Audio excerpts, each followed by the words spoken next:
Hello student, how are you? कैसे हो आप सब? आप सभी का मेरे यूट्यूब चैनल पे वेलकम है। We are going to start our next topic electric field due to plane sheet of charge. कोई भी हमारे पास एक प्लेन शीट ऑफ चार्ज है, उसकी वजह से हमें इलेक्ट्रिक फील्ड निकालना। कहाँ पे? एट ए डिस्टेंस आर, एक आर डिस्टेंस के ऊपर इलेक्ट्रिक फील्ड निकालना। इससे पहले हम पढ़ चुके हैं electric field due to a sphere की वजह से, एक सिलेंड्रिकल वायर की वजह से और सिंपल वायर की वजह से। तो ये मोस्ट ऑफ की एप्लीकेशन है और मे बी लास्ट एप्लीकेशन है। इसके बाद हम कुछ न्यूमेरिकल करेंगे, उसके बाद इलेक्ट्रिक फील्ड का टॉपिक हमारा कंप्लीट हो जाएगा। After that we will discuss, we will study electric potential को हम डिटेल में पढ़ेंगे, उसके बाद कैपेसिटेंस पढ़ेंगे। तो लेट्स स्टार्ट, हम अब स्टार्ट करते हैं। मान लिया हमारे पास ये कोई भी एक प्लेन शीट है, ये वाला इनफाइनाइट है, मैंने कुछ ऐसे बना दिया। शीट है तो सबसे पहले ये बताओ कि जो शीट होती है, क्या शीट को हम जो चार्ज देंगे, शीट का एक सरफेस एरिया होता है, तो जो भी चार्ज शीट को दिया जाएगा वो चार्ज उसके सरफेस एरिया पे डिस्ट्रीब्यूट होगा। लॉजिकली सोचो, डेली लाइफ के अंदर कनेक्ट करते चलो, कौन सी डेंसिटी लगेगी? सबसे पहले हमें यही पकड़ना होता है इन क्वेश्चन में कि लीनियर चार्ज डेंसिटी लगेगी, सरफेस चार्ज डेंसिटी लगेगी या volume charge density. Linear charge मैंने बताया था, लीनियर चार्ज डेंसिटी लगती है जब एक वायर के अलोंग एक लेंथ के अलोंग चार्ज दें। सरफेस चार्ज डेंसिटी होती है एरिया एक सरफेस के ऊपर चार्ज डिस्ट्रीब्यूट हो, और वॉल्यूम चार्ज होती है किसी के इनसाइड चार्ज हो तो वॉल्यूम। तो हमें पता है शीट है तो शीट का तो एक एरिया होता है, और एरिया को जब चार्ज देंगे तो कौन सी डेंसिटी बच्चों यहाँ यूज में ली जाएगी? जल्दी से बोलो, सरफेस चार्ज डेंसिटी। बिल्कुल समझ में आ गया हमें कि यहाँ पे हमें यूज लेनी सरफेस चार्ज डेंसिटी, जिसको बच्चों किससे डिनोट करते हैं? सिग्मा से डिनोट करते हैं। वो हमें पता है क्या होती है? Charge per unit area. एक कंसेप्ट तो हमें समझ में आ गया, यहाँ पे सरफेस चार्ज डेंसिटी लेनी। मुझे क्यों लेनी? क्योंकि शीट को जो भी चार्ज दिया जाएगा वो उसके सरफेस पे डिस्ट्रीब्यूटेड होगा। जैसे जो भी चार्ज देंगे हम, इस शीट के सरफेस के ऊपर क्या हो जाएगा? ये चार्ज डिस्ट्रीब्यूट हो जाएगा। और इसीलिए हमें किसका यूज लेना है? सरफेस चार्ज डेंसिटी का। और दूसरी बात ध्यान रखना कि शीट है तो शीट मान के चलते हैं कि इसमें सिंगल लेयर होती है।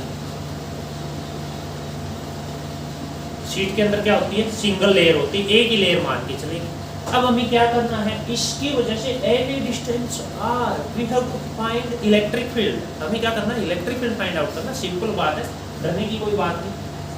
अब हमने मान लिया कि ये जो शीट है इससे आर डिस्टेंस के ऊपर इलेक्ट्रिक फील्ड निकालना। ये डिस्टेंस हमने मान लिया बच्चों आर है।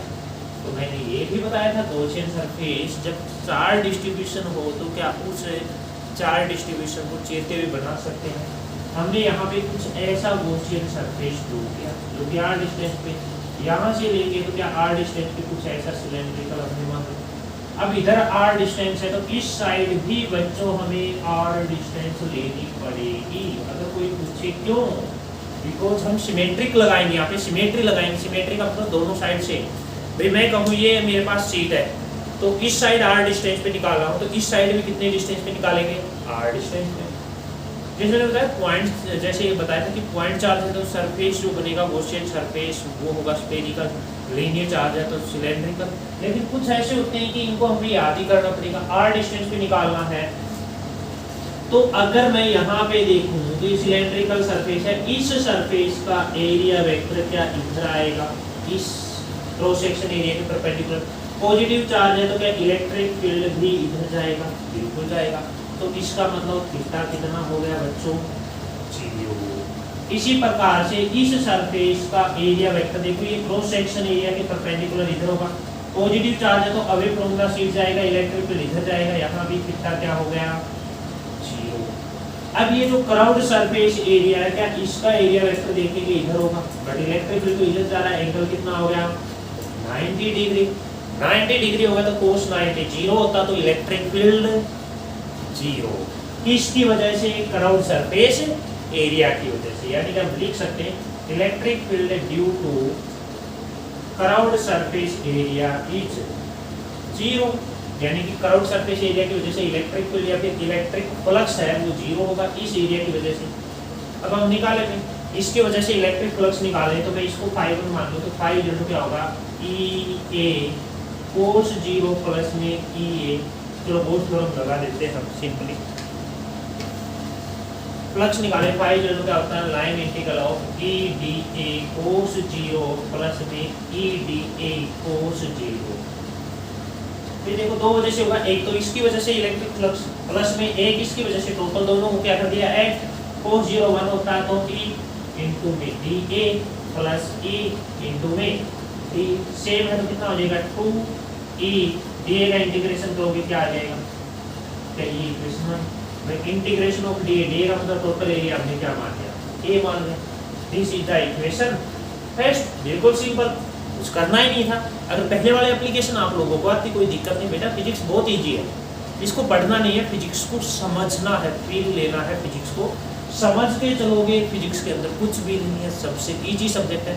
और अगर समझोगे नहीं, रटोगे, पढ़ोगे तो सबसे हार्ड सब्जेक्ट है फिजिक्स।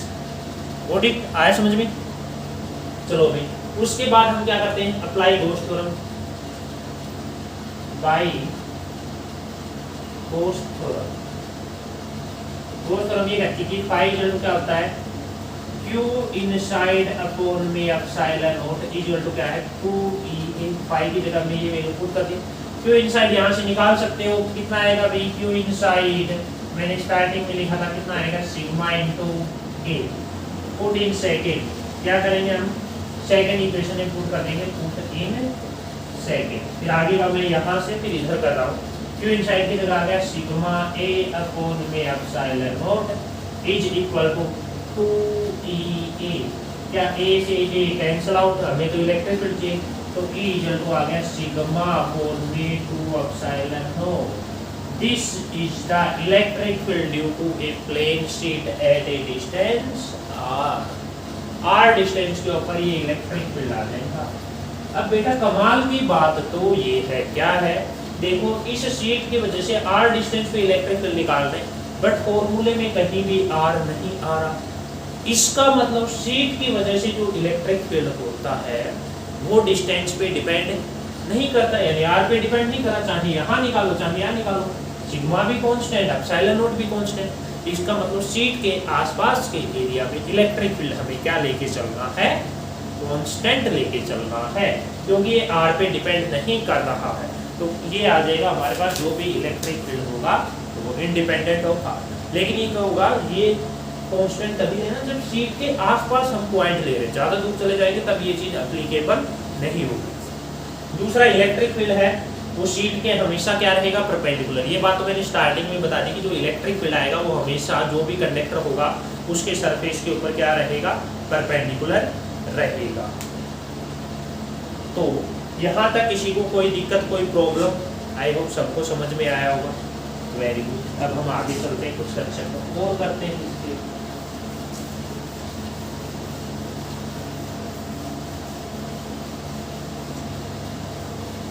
बेटा स्टार्टिंग में तुम लोगों का सेशन स्टार्ट हुआ है, तो मैं यही एडवाइस दूंगा कि आप लोग स्टार्टिंग से ही हर कंसेप्ट को, हर डेरिवेशन को डिटेल में पढ़िए, थोड़ा टाइम दीजिए, चाहे डेली का एक टॉपिक कीजिए, लेकिन उनको अच्छी तरह से कीजिए। अगर अभी से तुम लोग अच्छी तरह से नहीं करोगे, बाद में आप लोगों को प्रॉब्लम्स आएंगी, इसलिए चाहे कम पढ़िए, पूरी जो ईयर्स है आप लोगों के पास है, अच्छे से तैयारी कीजिए। Electric field between two parallel sheets, अब तो पैरेलल शीट दे दी, उसके बीच में इलेक्ट्रिक फील्ड निकालना। देखो पहली पैरेलल शीट ये होगी और दूसरी पैरेलल शीट, मैंने इस पे भी पॉजिटिव चार्ज माना बेटा, इस पे भी पॉजिटिव चार्ज माना, इसकी सरफेस चार्ज डेंसिटी सिग्मा 1 मान ली, इसकी क्या मान ली सिग्मा, हमें नहीं पता क्या है क्या नहीं, दोनों का एरिया क्या है सेम है। तो पहली की वजह से इलेक्ट्रिक फील्ड लगता है, एक शीट की वजह से कितना होता है सिग्मा अपॉन में 2 एप्सिलॉन नॉट, पहले का सिग्मा 1 आ जाएगा।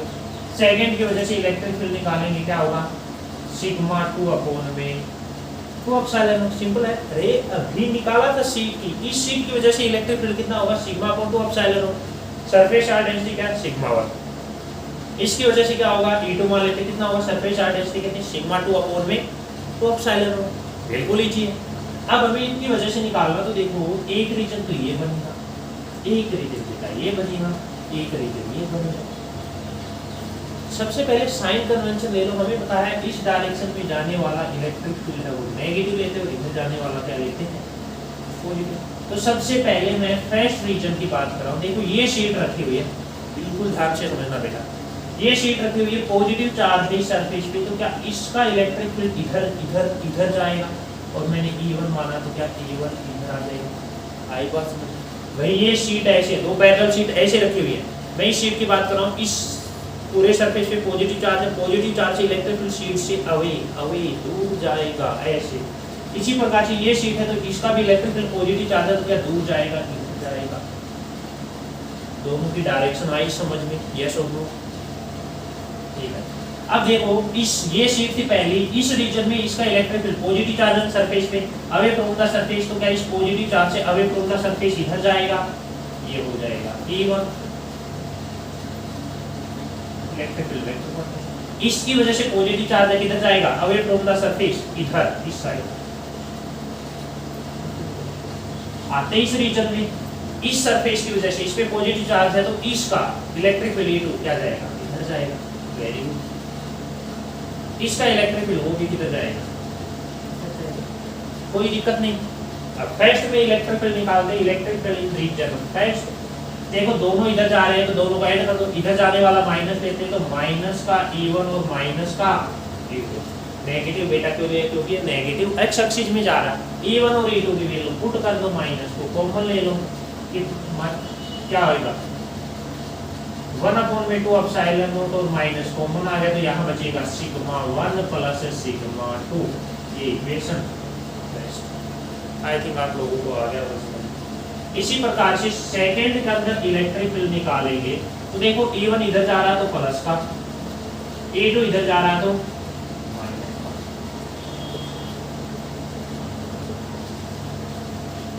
E1 की वैल्यू है सिग्मा 1/2 एप्सिलॉन नॉट, तो 1/2 एप्सिलॉन नॉट तो कॉमन ले लेंगे, अंदर बचेगा सिग्मा 1 और माइनस का सिग्मा 2।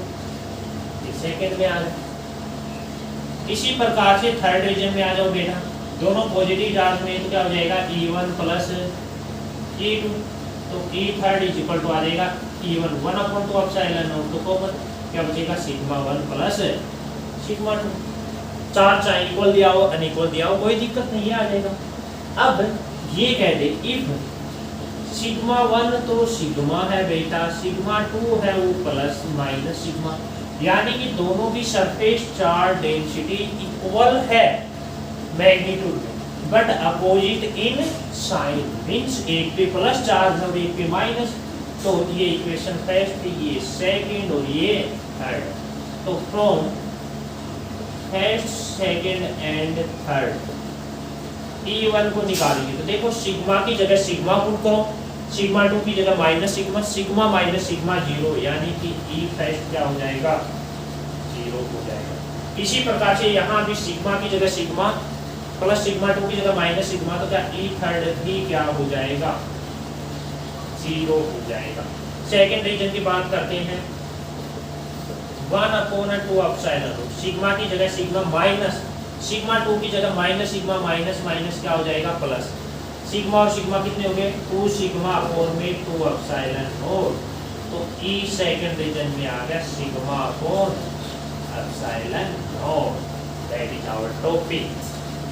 यानी क्या समझ में आया, क्या कंसेप्ट निकल गया है बेटा, सीबीएसई ने पूछा भी इसके ऊपर क्वेश्चन काफी बार।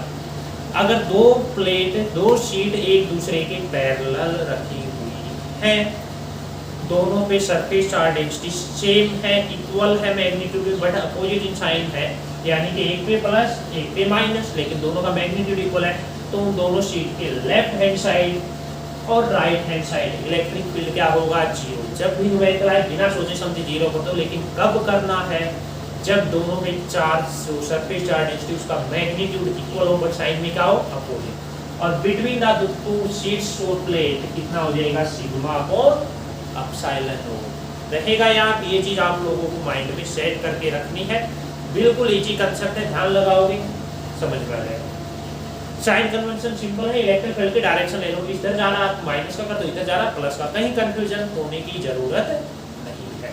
अगर नोट्स बनाना चाहते हो वीडियो को पॉज करो और नोट्स बना सकते हो।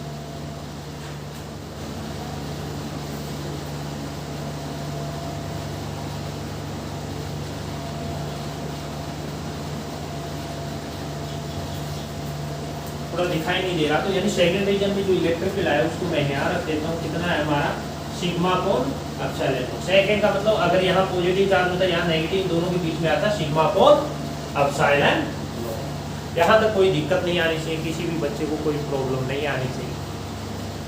अब देखो electric field due to a charge conducting plate, conducting plate दे रखी है। अभी तक हमने शीट की बात की, बेटा मैंने बताया शीट में एक लेयर होती है, लेकिन अगर प्लेट आ जाती है तो ये मानना है कि प्लेट में डबल लेयर होती है, 2 लेयर मानी जाती है, एक लेयर ये मान लेते हैं और एक लेयर ये मान लेते हैं, यानी सिंपल वही हो गया, 2 पैरेलल शीट रखी हुई। पॉजिटिव चार्ज है, इसका इलेक्ट्रिक फील्ड इधर जाएगा बेटा E1, और इसका भी इलेक्ट्रिक फील्ड किधर जाएगा, इधर जाएगा E2। यहाँ देखेंगे इलेक्ट्रिक फील्ड इधर जाएगा E1, इधर जाएगा E2। बीच में देखोगे एक का इलेक्ट्रिक फील्ड इधर जाएगा और एक का इलेक्ट्रिक फील्ड इधर जाएगा, इस साइड जाएगा। और हमें पता है कि इसकी सरफेस चार्ज डेंसिटी सिग्मा, तो E1 और E2 की वैल्यू तो सेम रहेगी, प्लेट है कितना होगा सिग्मा कोण तो एप्सिलॉन नॉट। यहाँ से निकालना चाहेंगे तो इनको वैल्यू पुट करोगे, ई वैल्यू क्या आएगा हमारे पास -1/2 एप्सिलॉन नॉट, कॉमन आ जाएगा, क्या बचेगा सिग्मा प्लस में सिग्मा, सिग्मा और सिग्मा 2, यानी ई वैल्यू क्या आ जाएगा सिग्मा कोण एप्सिलॉन नॉट। बीच में देखोगे तो ये भी क्या रहेगा, यहाँ भी क्या रहेगा सिग्मा कोण तो एप्सिलॉन नॉट। बीच में देखोगे तो क्या हो जाएगा 0, देखो ये इधर जा रहा और ये इधर जा रहा है, क्या हो जाएगा 0। यानी कि एक जो प्लेट दी हुई है, प्लेट की वजह से इलेक्ट्रिक फील्ड अगर हमें निकालना है तो ध्यान रखो जहां भी प्लेट आएगी सिग्मा कोण एप्सिलॉन नॉट, शीट की वजह से सिग्मा कोण तो एप्सिलॉन नॉट। और यहाँ 0 क्यों है, क्योंकि ये तो मटेरियल है और inside material electric field is always 0। Conductor के इनसाइड मटेरियल के इनसाइड इलेक्ट्रिक फील्ड हमेशा क्या होता है 0 होता है। तो प्लेट की वजह से इलेक्ट्रिक फील्ड कितना होगा सिग्मा कोण तो एप्सिलॉन नॉट। क्यों होगा, क्योंकि प्लेट में 2 सरफेस मानते हैं, 2 लेयर मानते हैं, जबकि शीट के अंदर एक ही लेयर होती है, तो इसलिए उसमें होता है सिग्मा कोण तो एप्सिलॉन नॉट। तो बेटा क्वेश्चन आता है सबसे पहले ये फाइंड आउट करो कि वो क्वेश्चन में न्यूमेरिकल में प्लेट दे रहा है या फिर शीट दे रहा। शीट दे रहा तो एक लेयर होगी और उसकी वजह से इलेक्ट्रिक फील्ड सिग्मा कोण तो एप्सिलॉन नॉट। अगर प्लेट दे रहा तो सिग्मा कोण एप्सिलॉन नॉट, क्योंकि प्लेट के अंदर ये माना जाता है कि उसकी थिकनेस ज़्यादा होती है, तो उसमें कितनी लेयर होती है 2 लेयर होती है। आई होप आप लोगों को प्लेट और शीट के इलेक्ट्रिक फील्ड में डिफरेंस समझ में आ गया होगा।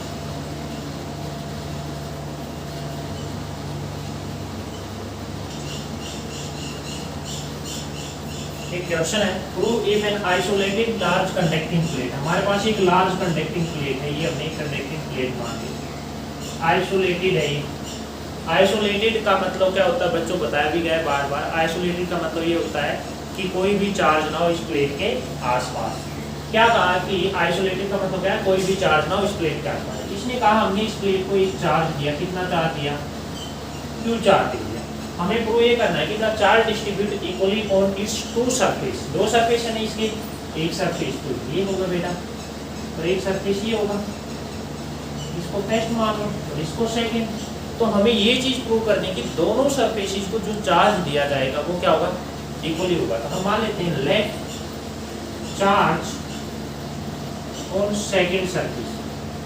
हमने क्यों चार्ज दिया, तो मान लिया सेकंड सरफेस के ऊपर जो चार्ज आ रहा है वो कितना आ रहा है बेटा x। टोटल कितना दिया था Q में से x इसने ले लिया तो फर्स्ट सरफेस को कितना मिलेगा, टोटल Q था, x इसको दे दिया तो कितना मिलेगा Q माइनस x। अब हमें ये प्रूव करना है कि दोनों का जो चार्ज होगा वो इक्वल होगा। तो कैसे करें, अभी हमें ध्यान में आया कि हमें पता है यहाँ पे इनसाइड जो इलेक्ट्रिक फील्ड है वो क्या होगा 0 होगा। अगर मैं मानता हूँ कि इन दोनों सरफेसेस को हमने प्लस चार्ज दिया हुआ है, यहाँ पे कोई पॉइंट P है, तो इसकी वजह से इलेक्ट्रिक फील्ड इधर जाएगा और इसकी वजह से इलेक्ट्रिक फील्ड इधर जाएगा। और इस P पॉइंट पे इलेक्ट्रिक फील्ड क्या होगा, electric field at point P 0 prove किया था बेटा। बात इसी से मैं पिछले वाले में कि यहाँ पे इलेक्ट्रिक फील्ड 0 होगा प्लेट के अंदर। मटेरियल है, कंडक्टर है, और वैसे भी प्रूव किया था। और ये जीरो तभी हो सकता है जब E1 और E2 क्या हो, बराबर हो। E1 की वैल्यू क्या आएगी, इलेक्ट्रिक फील्ड होता है सिग्मा 1 अपॉन में 2 एप्सिलॉन हो, ये होगा सिग्मा 2 अपॉन में 2 एप्सिलॉन हो, कैंसिल आउट। तो सिग्मा 1 बराबर सिग्मा 2, सिग्मा होता है चार्ज अपॉन में एरिया, पहले सरफेस को चार्ज कितना है Q माइनस एक्स, प्लेट है तो दोनों सरफेस का एरिया सेम होगा, सिंपल है। Q2 कितना होगा x अपॉन में a, दोनों कैंसिल आउट। तो Q माइनस एक्स बराबर x, x इधर आके प्लस का 2x बराबर कितना होगा Q, तो x बराबर कितना आ जाएगा Q/2, यानी कि इस सरफेस को चार्ज कितना आ गया Q/2। टोटल Q था तो Q माइनस Q की जगह x की जगह Q/2, तो इसको भी कितना आएगा Q/2। इसका मतलब हम किसी भी प्लेट को अगर चार्ज, जो भी चार्ज देंगे वो उसके दोनों सरफेस के ऊपर क्या होगा, इक्वली डिस्ट्रीब्यूट हो जाएगा, इक्वली डिवाइड हो जाएगा। जैसे मैंने चार्ज Q दिया तो इस सरफेस को भी चार्ज हाफ आ जाएगा और इस सरफेस को भी चार्ज हाफ आ जाएगा। तो बेटा ये कंसेप्ट भी हमारे यहाँ से देखो, इन डेरिवेशन से जो कंसेप्ट निकल के आ रहे हैं उनको एक साइड नोट करते जाओ। यहाँ से कंसेप्ट निकल गया है, किसी भी प्लेट को कितना भी चार्ज दो दोनों सरफेस को इक्वली डिवाइडेड हो जाएगा। अब जहाँ भी न्यूमेरिकल आता है ये कंसेप्ट याद रखो। दूसरा हमने बात की थी, दो पैरेलल प्लेट है, दोनों की सरफेस चार्ज डेंसिटी मैग्नीट्यूड में इक्वल है, साइन में अपोजिट है, तो left hand side electric field 0, right hand side 0, और बीच में क्या होगा सिग्मा अपॉन एप्सिलॉन। शीट है तो उसमें सिंगल लेयर होती है, तो शीट की वजह से इलेक्ट्रिक फील्ड अभी बताया तो अपॉन सिग्मा एप्सिलॉन। प्लेट है तो डबल लेयर होती है, तो इलेक्ट्रिक फील्ड कितना हो जाएगा सिग्मा अपॉन एप्सिलॉन। अगले लेक्चर में मैं कोशिश करूंगा इसके कुछ न्यूमेरिकल्स और लेके आए, तो इसका एक लेक्चर और आएगा गॉस थ्योरम का, उसके बाद ये चैप्टर हमारा कंप्लीट हो जाएगा। फिर हम बात करेंगे इलेक्ट्रोस्टैटिक्स, पोटेंशियल की डिटेल में पढ़ेंगे। मेरे को उम्मीद है आप लोग अच्छे से पढ़ रहे होंगे, मेरे जो कंसेप्ट हैं वो आप लोगों को समझ में आ रहे होंगे। कहीं पे आप लोगों को कई दिक्कत आ रही है, कोई आपका सजेशन है कंटेंट से रिलेटेड, तो आप लोग मेरे को कमेंट करके सजेस्ट कर सकते हैं। पढ़ते रहिए, मेहनत करते रहिए। All the very best.